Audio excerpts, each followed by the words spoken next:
ದೇವರ ನಾಮಕ್ಕೆ ಸ್ತೋತ್ರವಾಗಲಿ. ಯಾಕೋಬರು ಬರೆದ ಪತ್ರಿಕೆ 1ನೇ ಅಧ್ಯಾಯ 12ನೇ ವಚನ. ಕಷ್ಟವನ್ನು ಸಹಿಸಿಕೊಳ್ಳುವವನು ಧನ್ಯನು. ನಾವು ಕ್ರಿಸ್ತನ ನಿಮಿತ್ತವಾಗಿ ಕಷ್ಟ ಬರುವಾಗ ನಾವೆಲ್ಲವನ್ನು ಸಹಿಸಿಕೊಂಡು ನಡೆಯಬೇಕು.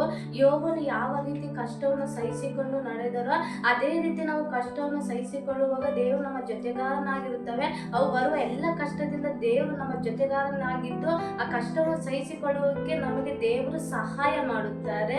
ಅದೇ ರೀತಿ ನಾವು ಯಾವ ಕಷ್ಟ ಬಂದರೂ ನಾವು ನಿಂತು ಸೋತು ಹೋಗಬಾರದು. ಹೆಚ್ಚಾಗಿ ಪ್ರಾರ್ಥನೆಯಲ್ಲಿ ದೇವರ ನಂಬಿಕೆಯಲ್ಲಿ ನಾವು ನಡೆಯುವಾಗ ದೇವರು ನಮ್ಮ ಜೊತೆಗಾರನಾಗಿ ಯೋಬನಿಗೆ ಯಾವ ರೀತಿ ಬಿಡಿಸಿದ್ದಾರೋ ಅದೇ ರೀತಿ ನಮ್ಮನ್ನು ಸಹ ದೇವರು ಬಂದು ನಮ್ಮನ್ನು ಬಿಡಿಸುತ್ತಾರೆ. ದೇವರು ನಮ್ಮ ಸಂಗಡ ಇರುತ್ತಾರೆ. ದೇವರ ನಾಮಕ್ಕೆ ಸ್ತೋತ್ರವಾಗಲಿ. ಆಮೆನ್. ಹಲ್ಲೆಲೂಯಾ. ಸ್ತೋತ್ರಪ್ಪ. ಪರಿಶುದ್ಧನು, ಸರ್ವಶಕ್ತಕನು, ನೀತಿ ಸ್ವರೂಪನೇ ಸ್ತೋತ್ರಪ್ಪ. ಹೌದು ಕರ್ತನೆ, ಕಷ್ಟವನ್ನು ಸಹಿಸಿಕೊಳ್ಳುವರು ಧನ್ಯರಿದ್ದವರಪ್ಪ. ಹೌದು ಕರ್ತನೆ, ಕಷ್ಟವನ್ನು ಸಹಿಸಿಕೊಳ್ಳುವರು ಯಾರಿದ್ದಾರೆ ಕರ್ತನಿಗೆ ಎಲ್ಲರಿಗೂಪ್ಪ ನೀನು ಸಹಾಯ ಮಾಡಿರಿ ಕರ್ತನೆ. ಕಷ್ಟವನ್ನು ಅನುಭವಿಸುವವರಿಗೆ ಪ್ರತಿಯೊಬ್ಬರಿಗಪ್ಪ ನೀನು ಧೈರ್ಯ ಕೊಟ್ಟು ಕರ್ತನೆ ಅವರು ಬಲವಾಗಿ ನಿಂತುಕೊಳ್ಳುವಂತೆ ಕರ್ತನೆ.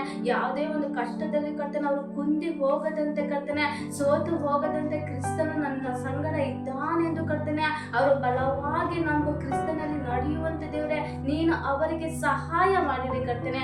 ಈ ವಾಕ್ಯ ಕತೆ ನೋಡುವ ಪ್ರತಿಯೊಬ್ಬರಲ್ಲಿ ಕರ್ತನೆ ನೀನು ಮಾತನಾಡಬೇಕಾಗಿ ಬೇಡಿಕೊಳ್ಳುತ್ತೀನಪ್ಪ. ಈ ವಾಕ್ಯ ಕೇಳಿದವರಿಗೆ ಕರ್ತನೆ ನೀನು ಆಶೀರ್ವದಿಸಿ ಅವರ ಹೃದಯನ ಕರ್ತನೆ ನೀನು ಬದಲಾಯಿಸಿ ಕರ್ತನೆ ಈ ವಾಕ್ಯವನ್ನು ಕೇಳುವಾಗ ಅವರಿಗೆ ಶಾಂತಿ ಸಮಾಧಾನ ಅವ ನೆಲೆಗೊಳ್ಳುವಂತೆ ಕೃಪೆ ಕೊಡಬೇಕಾಗಿ ಯೇಸು ನಾಮದಲ್ಲಿ ಬೇಡುತ್ತಿದ್ದೇನೆ. ಆಮೆನ್.